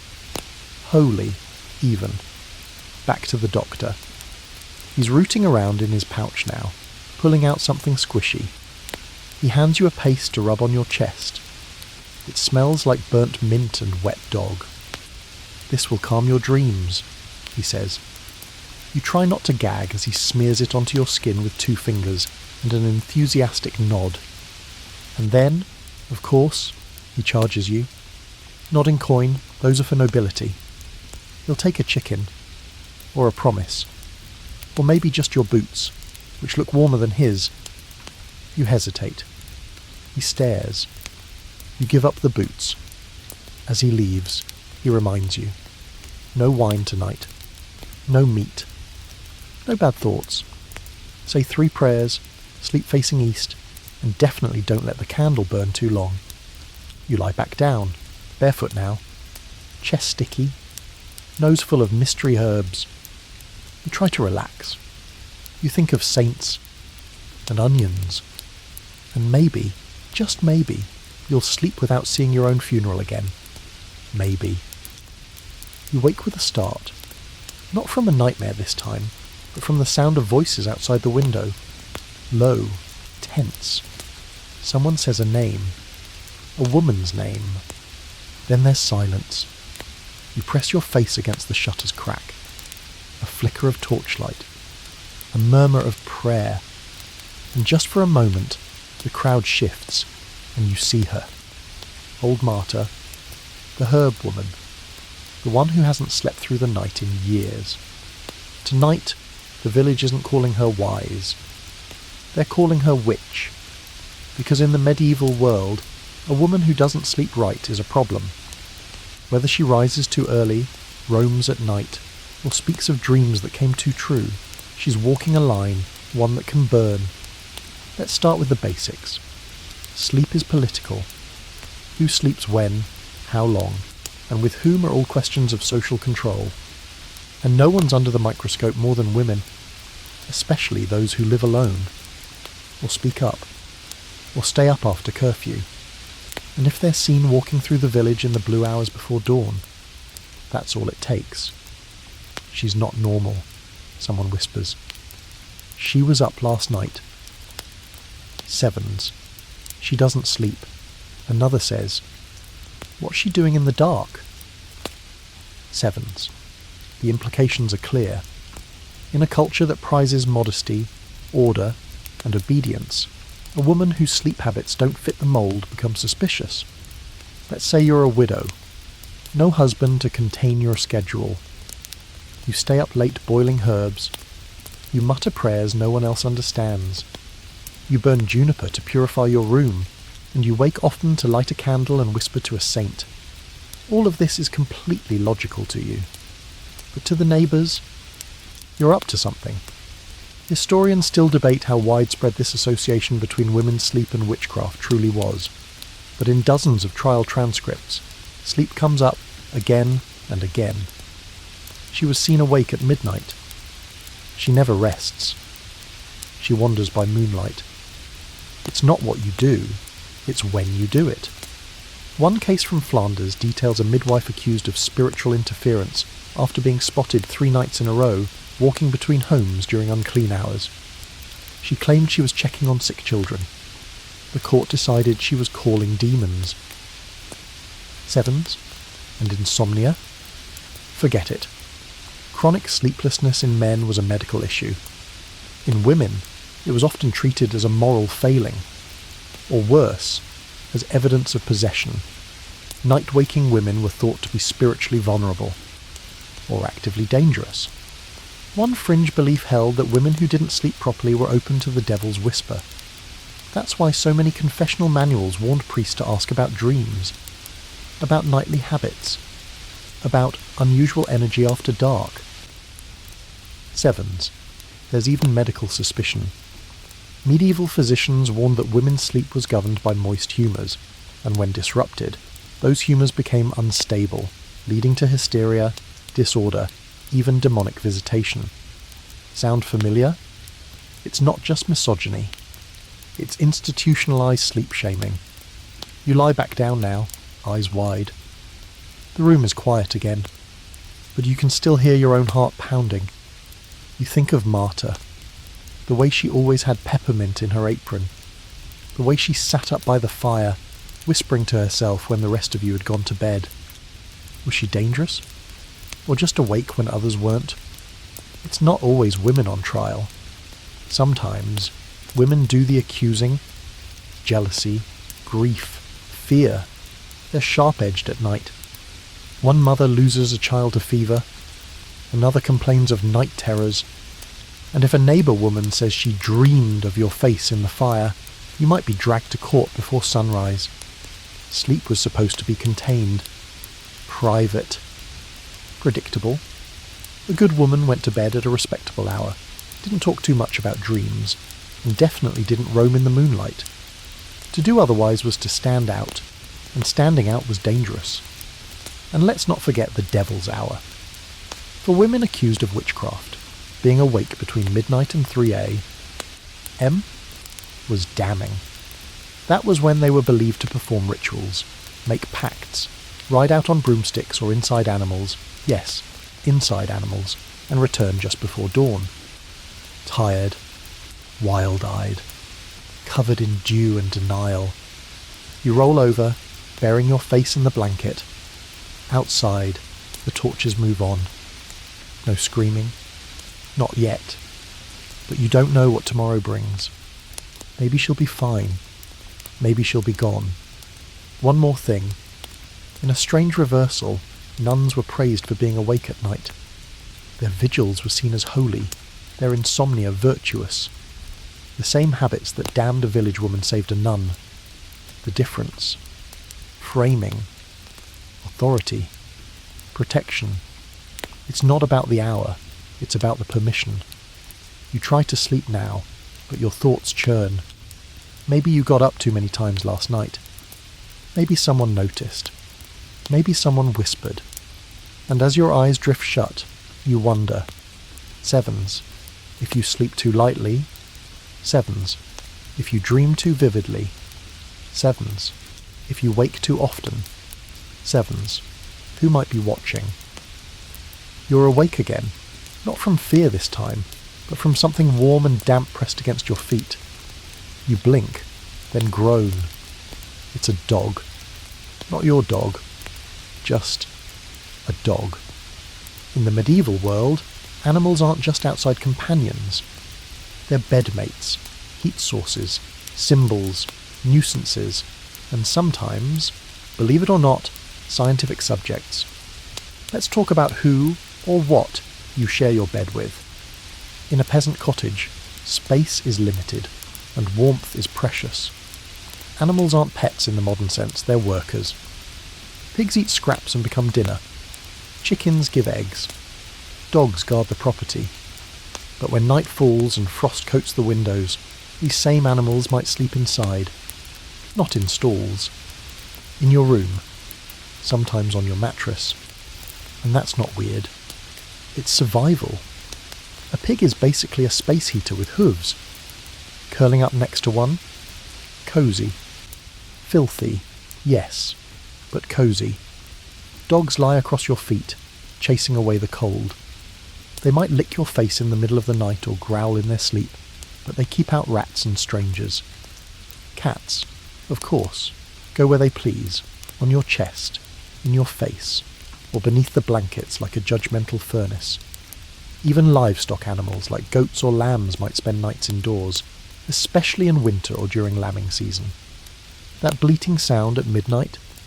That's normal. Just don't roll over too fast, you might crush a chicken. But for the wealthy, animal sleeping companions take on a different meaning. Noble women kept lapdogs and slept with them deliberately. Little fluffy creatures with names like Shwuyuz or Pearl, fed better than most humans. They were accessories of status, symbols of gentleness. Sleep beside one, and you weren't just warm, you were elegant. That yap under the covers? That's prestige barking. One French countess reportedly refused to sleep without her spaniel tucked under her chin. When the dog died, she buried it in its own velvet-lined box. Her husband, by the way, got a pine crate.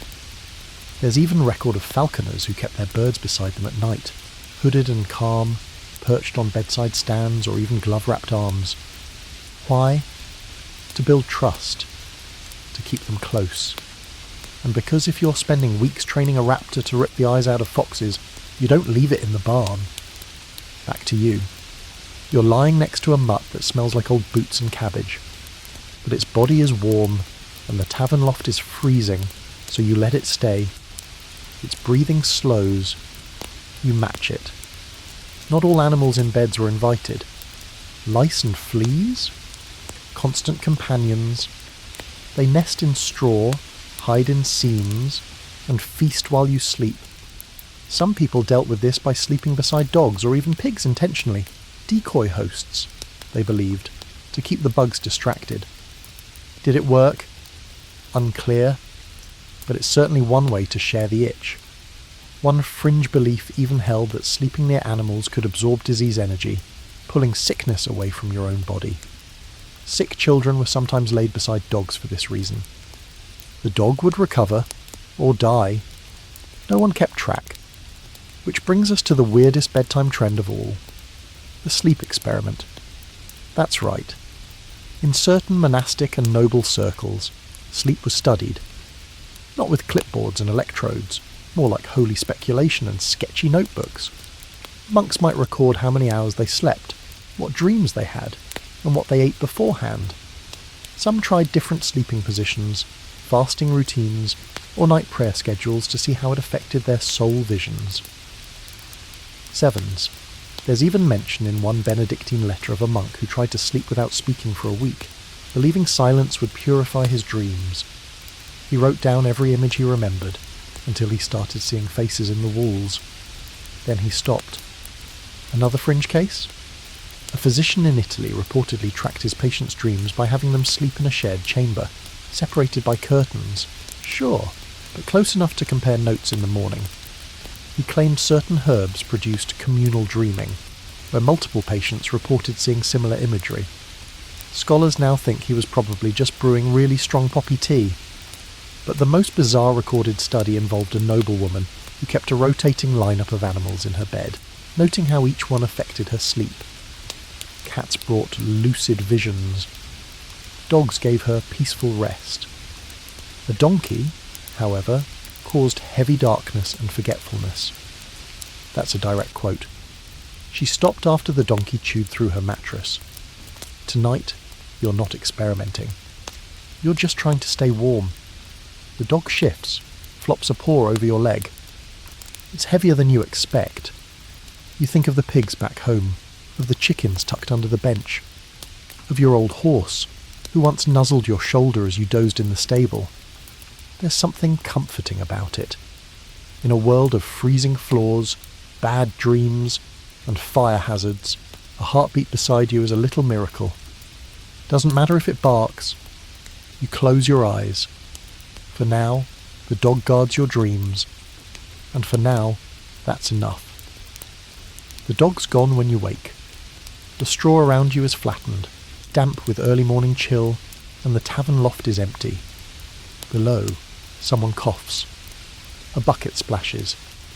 Outside, the bell rings, not for market day. For death? You know that sound. Someone has died in the night. It's not unusual. In the medieval world, death is always just one night's sleep away. Illness creeps silently. Fevers rise in darkness. The line between deep sleep and never waking again. Thin. Fragile.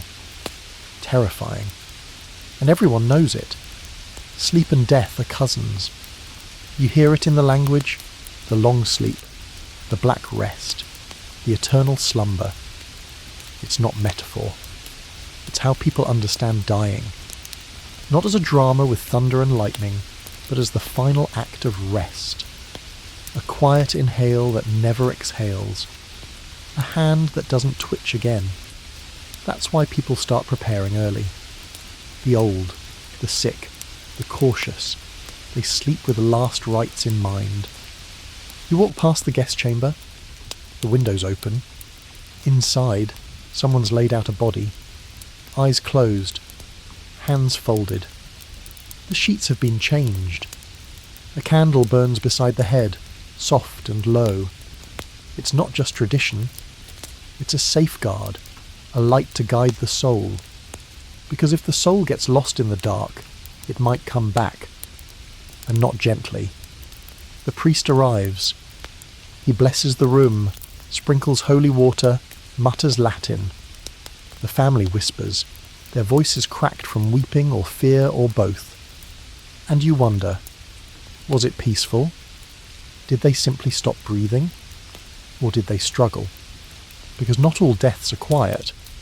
Plague deaths are fast. Violent. You go to sleep with a headache and wake up with boils, black spots, blood in your cough. Then you don't wake up again. People learned not to sleep too close to plague victims. Or at all, if they could help it. Some locked themselves in barns. Others fled entire towns. One physician recommended sleeping upright during outbreaks, to keep death vapours from settling in the lungs. Didn't work. In times of plague, entire villages went quiet at night. Not restful quiet. Dreadful quiet. People stopped sharing beds. They laid alone, in silence, listening for coughs, counting the hours, hoping the fever would pass, praying that their second sleep wouldn't become the last.